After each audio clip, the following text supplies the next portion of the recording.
Hi, it's Angela Critters. Let's get started making some Southwestern mac and cheese.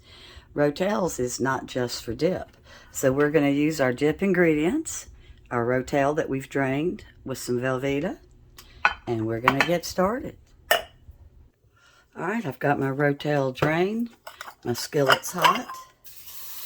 Might be too hot. Look how much I got out of there. Be sure and drain your Rotels.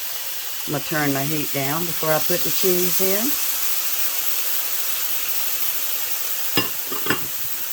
My oven, I'm preheating to 350.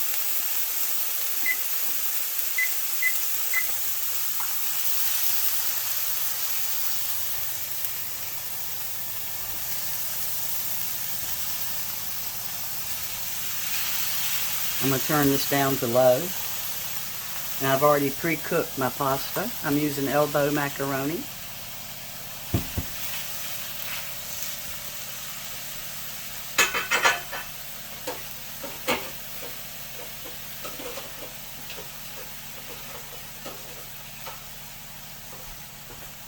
Hopefully, it's just the right amount of pasta that I can cook it in this iron skillet.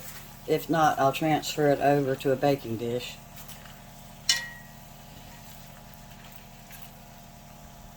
Alright, so my Velveeta is melted.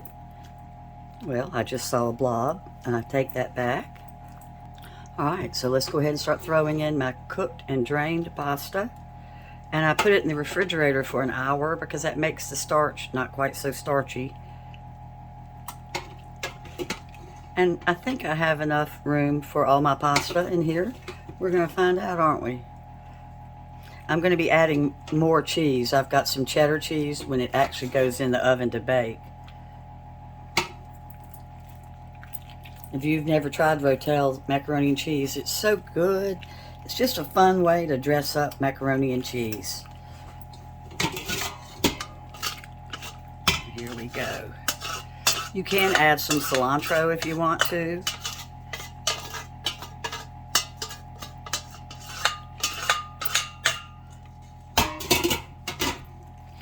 And let's stir it up.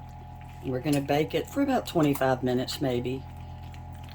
And like I said, I'm going to be adding some cheddar, and I've got some white cheddar. I've got two different kinds I'm going to add to it. The Velveeta just doesn't give it quite enough cheesy taste to me. Alright, so let's put on some of my thick cut white cheddar. And we're going to throw on some yellow cheddar too for color.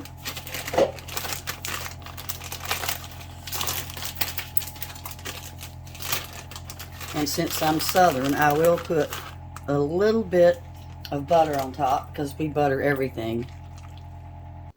Alright, so I've sprinkled a little bit more cheddar on top, and we've got some butter, unsalted. But if you've got salted, that's fine too. And you see how I already cut it up into little pats. And we're just going to leave this uncovered and let it cook. And this one's too big, so we're going to break it down a little bit. There we go. Alright, let's put it in. And it looked a little naked, so I'm putting just a tiny bit more of my shredded, real finely shredded sharp cheddar. Doesn't this look delicious? And you saw how easy it went together. It's got a really good flavor, and I didn't even have to use salt or pepper. You could have added pepper, but there's salt in the Rotels. So I will write down in the description how quickly I made it, and you saw it was just the Rotel that I drained, and then it was noodles that I cooked with half of a box of Velveeta. And then I added cheddar and a little bit of butter. Thanks for watching. Bye-bye. I will show you just how creamy good it looks. Look at that. I just tasted it. It's so good. Thanks again.